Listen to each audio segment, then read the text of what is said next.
Hello Kalavis! Another day, another cooking vlog tayo. For today's vlog, magluluto tayo ng pansit bihon. It was my birthday yesterday pero I did not have time na magluto. So ngayon natin siya lulutuin. So tara, samahan niyo ako.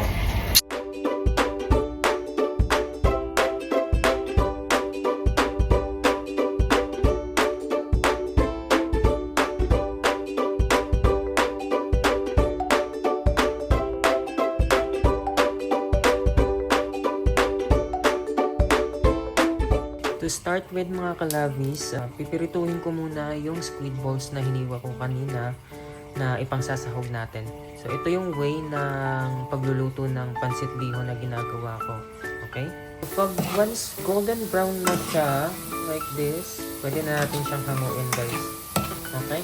Next step naman natin is yung baboy, i-sautay na rin natin siya. Para lang mag-golden brown siya guys. At this point guys, since golden brown na yung baboy natin, tatanggalin na natin siya. Okay? I-sautay lang natin ng napakabilis lang yung chicken liver natin. Okay, so right at this time, okay na siya guys for few minutes para lang hindi siya ma-overcook. So ihahango na natin siya. Next step natin guys is i-sautay naman natin yung mga vegetables na gagamitin natin.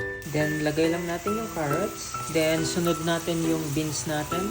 And then next yung repolyo natin. So ayan, mix lang natin siya. And at this point, maglalagay na rin ako ng pepper and soy sauce. Okay? Ayan, lagyan natin ng pepper. And then, lagyan din natin siya ng soy sauce. Ayan, tapos mix lang natin siya.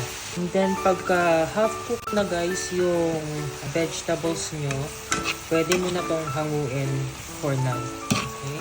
And then, on the same pan na pinag-alisan natin ng vegetables, maglagay na tayo ng hot water. Tapos, mag-start na tayo na magtimpla ng sauce natin para sa pansit. Okay, so right now, timplahan na natin yung magiging sauce ng pansit natin. So again, soy sauce. And then, very minimal lang na patis. Yan. Konting oyster sauce. Oyster sauce. Okay. And then, konting vinegar lang. Okay. And then, konting Knorr seasoning din guys. Lalagay din ako ng konting Knorr seasoning. And then, we'll let it simmer lang. Oh, I forgot. Maglalagay din tayo ng isang pork cubes. Okay? And then, konting pepper ulit. And that's it. We'll let it simmer.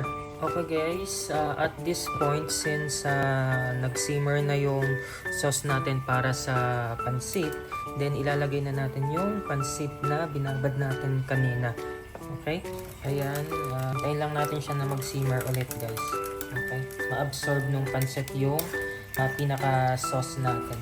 At this point guys, luto na yung ano natin, yung pansit natin, and absorb niya na yung sauce na ginamit natin kanina. So, tsaka naman natin ilalagay yung mga toppings natin. Yung gulay. Yan, natin yung gulay. And then yung liver natin. Okay? Tapos yung baboy natin. And then, yung squid balls natin kanina. Yan. And then, imimix lang natin yan guys. Okay? And, pagka-mix natin, okay na yan. Goods na yan. Goods to go na.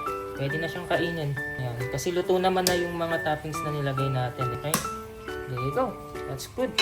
And that's our finished product. Pansit bihon a la Chef Marky. This is my own way of cooking guys. Sarap.